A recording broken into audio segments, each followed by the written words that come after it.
송구영신 예배 드린 게 정말 어제 같은데 벌써 7날이나 지났습니다. 정말 빠르네요.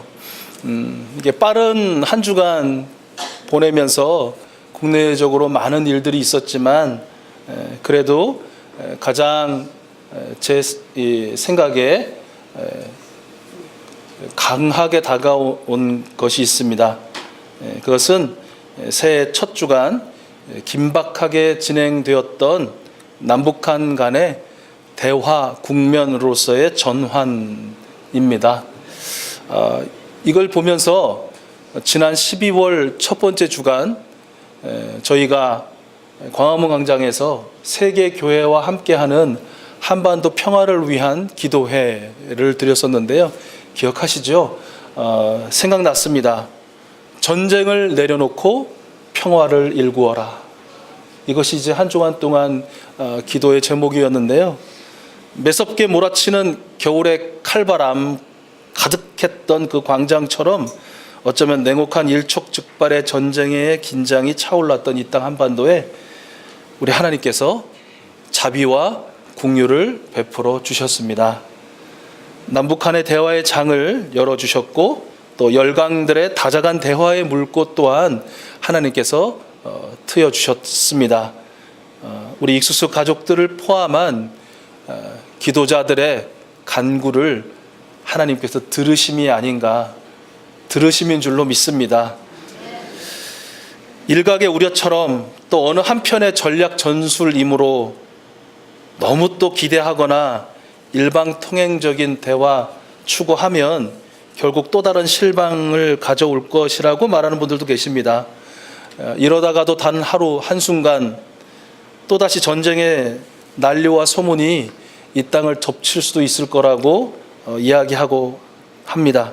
그러나 우리 하나님께서는 그 어떠한 간악한 자들의 모든 악한 시도를 꺾으시고 무력하게 만들어 주실 것입니다. 누가 이 세상의 통치자고 주인인지, 누가 홀로 전능자이시며 샬롬의 완전한 평화의 주인이신지, 일구시는 분이신지를 똑똑히 보여주실 줄로 믿습니다. 인간은 이 세상에 분쟁을 낳게 하지만 우리 하나님은 이 세상에 평화를 내리시는 분이십니다.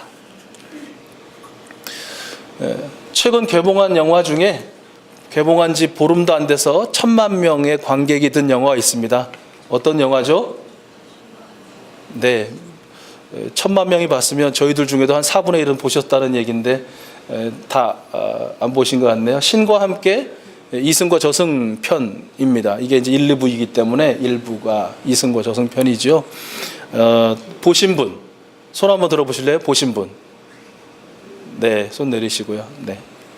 어떠셨는지 모르겠는데 동명의 웹툰이죠. 그러니까 이제 인터넷에 그려진 만화인데요. 신과 함께라는 원작 삼아서 각색한 그런 영화입니다. 기본적으로는 이승에서 어떻게 살았느냐를 저승에서 심판받는다라는 이제 그런 내용이죠.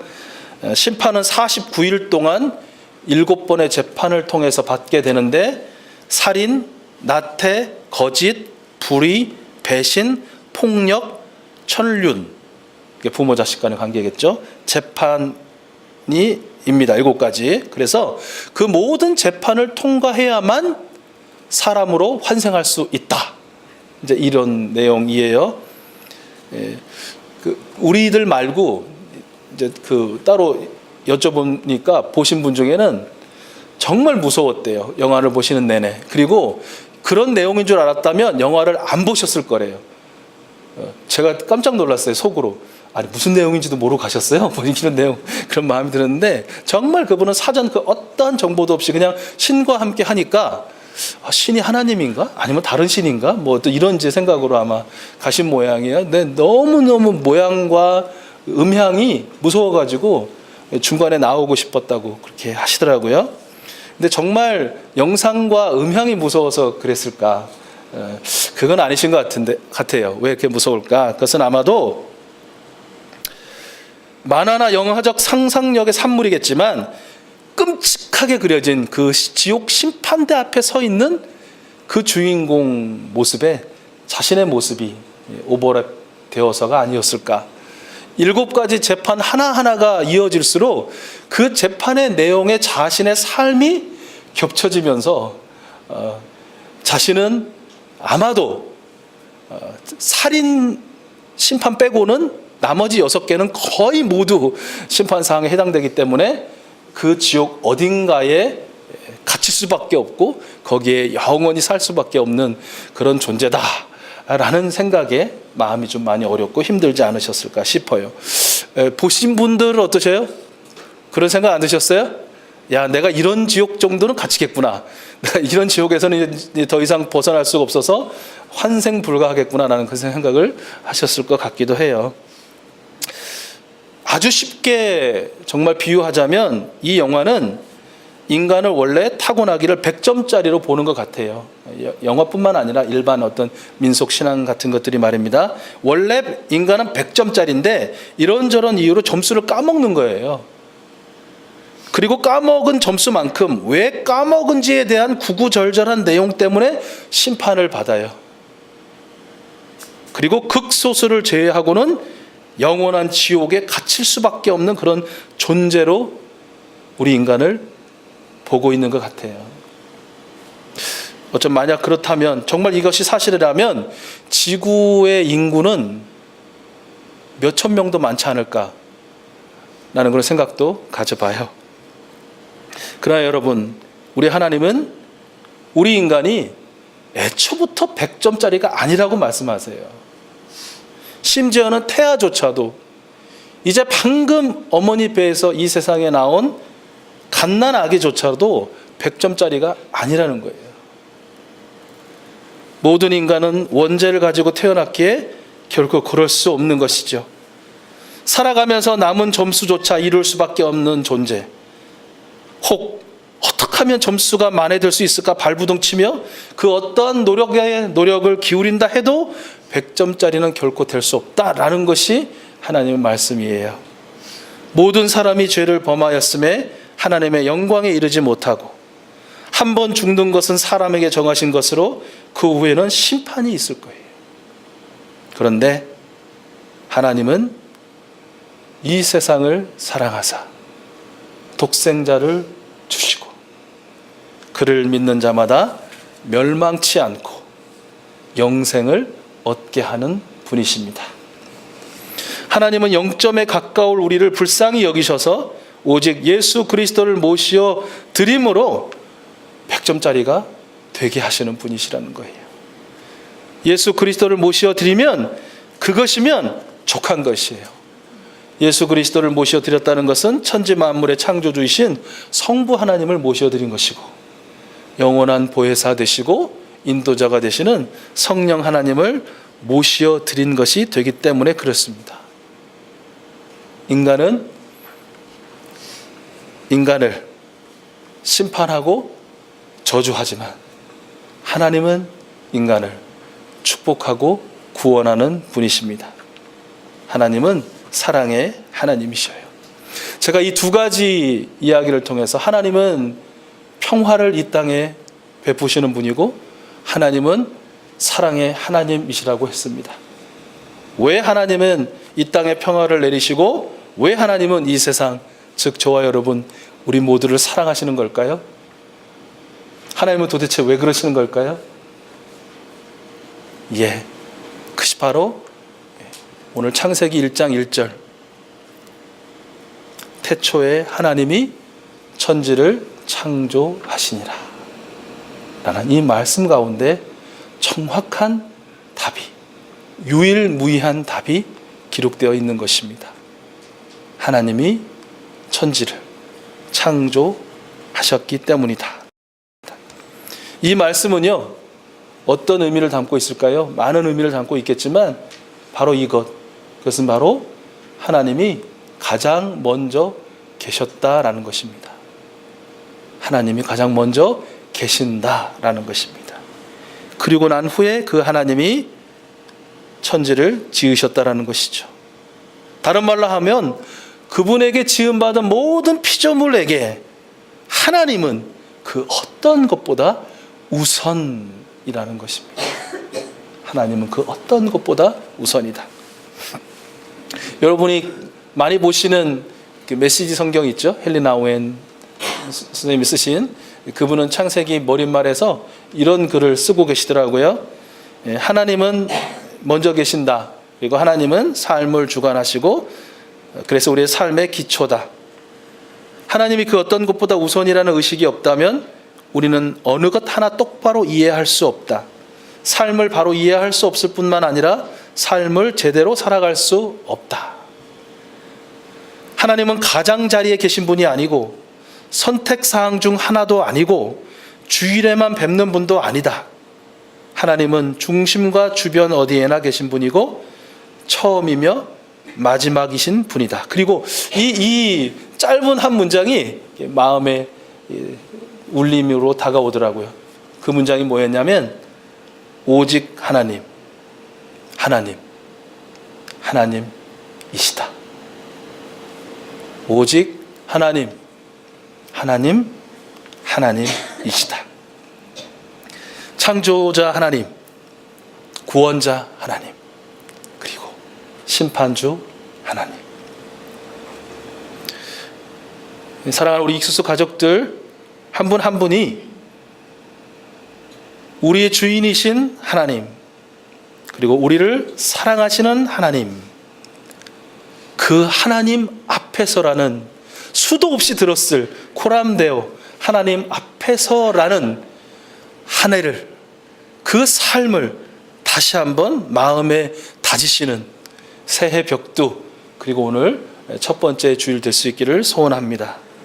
그 무엇보다도 창조의 아버지 하나님이 저와 여러분의 삶에 가장 우선하는 최고의 신이요 존재요 전부가 되기를 소망해보는 이 시간이 될 수 있기를 바랍니다. 그런데 이러한 마음가짐과 또 이러한 결단으로 올 한 해 살아낼 수 있게 되는 방법 무엇입니까? 계속해서 우리가 반복해서 듣고 있지만 결국은 우리의 힘, 우리의 의지, 우리의 결의, 우리의 그 어떤 노력으로 되지 않는다는 것. 오직 한 분, 우리 성령 하나님의 충만한 은혜 가운데로만 가능하다는 것. 아멘. 오늘은요 교회력으로 주님의 수세 주일입니다. 그러니까 예수님께서 세례를 받으신 것을 기념하는 그런 주일이기도 합니다.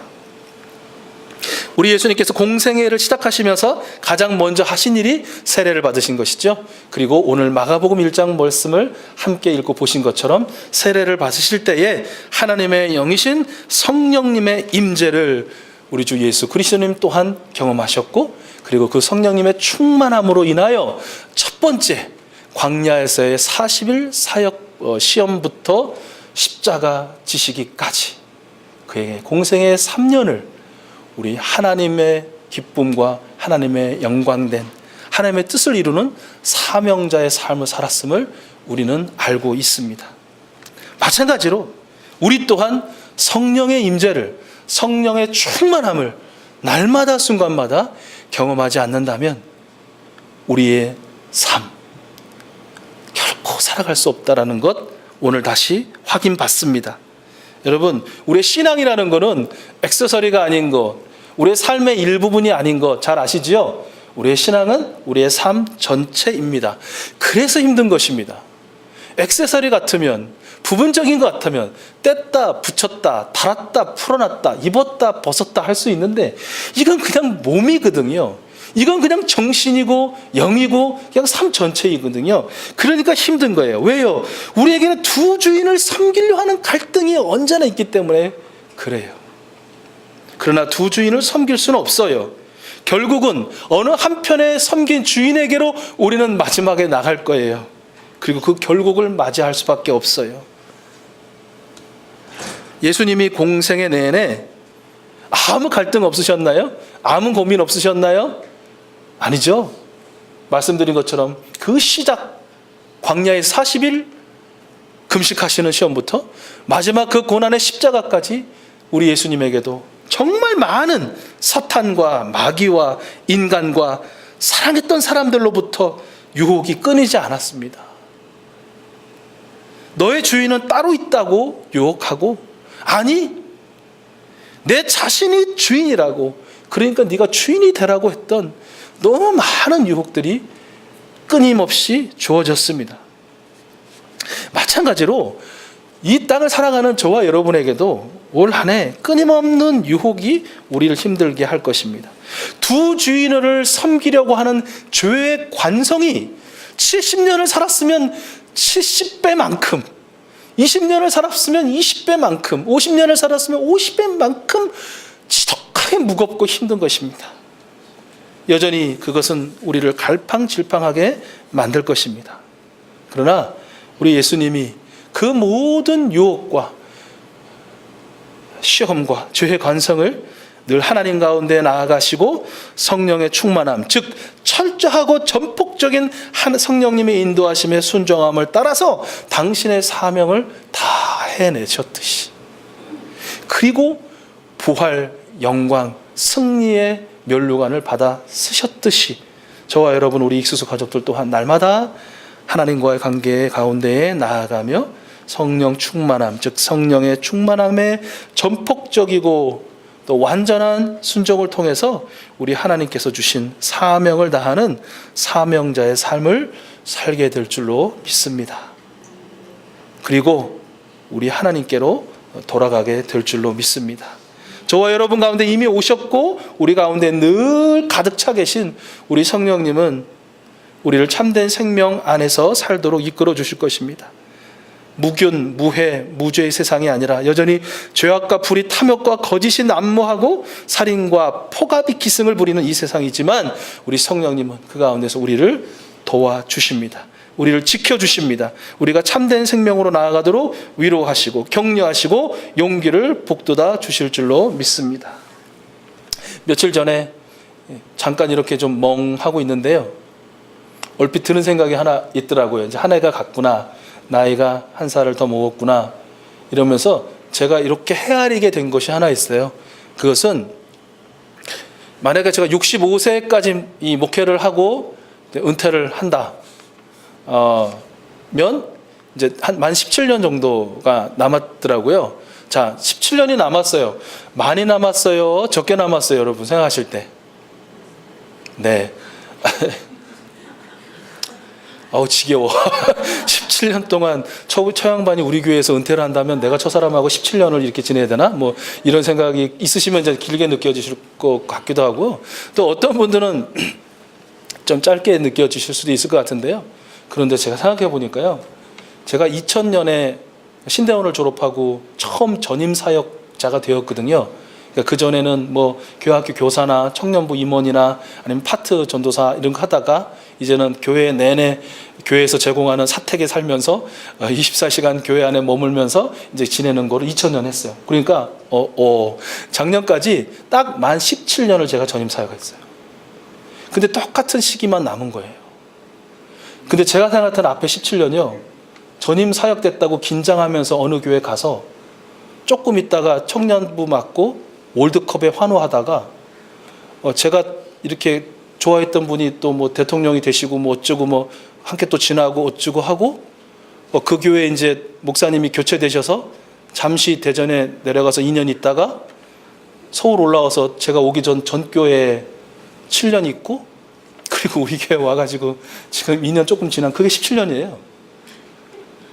그러니까 제가 이게 너무 무서운 거예요. 17년 남은 게 이걸 많이 남았다고 할 수 있는 건가? 그 한 해 한 해가 길다라고 볼 수 있는 건가? 그러면서 덜컥 겁도 좀 나고요, 마음이 좀 부담이 되더라고요. 야, 이거 결론은 얼마 안 남은 거구나. 얼마 안 남은 거구나. 그 시간 딱 지난 다음에 돌아보는 17년은 제가 지금 말하는 지내왔던 17년에 몇 배 빠르게 지나갈 수도 있을 텐데 라는 그런 생각이 들더라고요. 여러분, 저만 사명자로의 삶은 아니죠. 바로 이곳에 계신 여러분 한 분 한 분 또한 우리 하나님께서 우리 장로님 기도하셨지만 분명한 하나님의 뜻과 목적과 비전을 맡기시고 이 땅에 보내신 하나님의 사명자, 하나님의 그 사랑을 받고 그 모든 죄가 사함 받으셨고 영생의 소유자로서 이 땅에 평화를 내리시고 일구어 가시는 하나님 편에 서서 그 하나님의 샬롬을 일구어 갈 수 있는 우리 교회의 모토이기도 한 천국의 영상을 그리스도의 사랑으로 이 땅에 비춰내시는 그런 사명자가 바로 여러분이시라는 것이죠. 그 사명자에게 또 새로운 한 해를 주셨고, 이 한 해는 길 것인가 짧을 것인가, 아니면 여러분에게 남은 여생이라고 여겨지는 그 인생의 시간이 정말 긴 것인가 짧은 것인가, 여러분 한번 곰곰이 헤아려 보시고 다시 창조의 아버지 우리 하나님 앞에, 우리의 구원자 예수 그리스도 앞에, 그리고 왜 점수를 까먹는 인생이야 라고 수도 없이 많은 사람들이 나를 모욕하고 비난하고 손가락하고 저주할 때도 그 앞에 서셔서 그 모든 비난의 화살을 다 막아주시고 괜찮다고, 내가 너를 사랑한다고 다독여주시는 그 성령 하나님 앞에 그리 길지 않는 시간, 하나님 제가 사명자로 살겠나이다. 지금까지 어떻게 살아왔는지는 관계없이 바울처럼 그렇게 살아왔다 하더라도 지난 것은 다 잊어버리고 제가 사명자로 살겠습니다. 바울처럼 그렇게 못 살아온 삶이, 후회되는 삶이 있다 할지라도 하나님 그렇다면 그 모든 것들을 다 이제 뒤로 하고 이제는 사명자의 삶을 살겠습니다. 이제 그 마지막 푯대를 향하여 올 한 해도 하나님 쉬지 않고 머물러 있지 않고 주저하지 않고 뒷걸음지지 않고 제가 달려가겠습니다. 우리 하나님께서 독수리 날개 쳐오르듯이 내게 힘을 주시고 내게 능력을 주시고 내게 모든 믿음의 날개를 달아 그 어려운 고난과 고통과 환난 가운데서도 시험 가운데서도 넘어 이겨 활활 믿음의 하늘을 비상할 그런 능력을 주심을 믿고 제가 나아가겠습니다 라는 결단이 우리 모든 익수수 가족들, 특별히 지금 병 중에 계시고 또 시험 중에 계시고 이런 모양 저 모양으로 흩어져 가 계신, 그래서 마음 아프신 우리 모든 익수 가족들에게도 충만 우리 하나님께서 베풀어 주시고 또한 결단할 수 있도록 인도해 주실 줄로 믿습니다. 하나님을 생명의 근원으로 고백하고 예수 그리스도의 진리의 말씀을 기뻐하고 순종하며 우리 성령님의 인도하심을 기뻐 맞이하는 삶, 2018년 우리 모든 익수수 가족들의 삶이 될 수 있기를 축원합니다.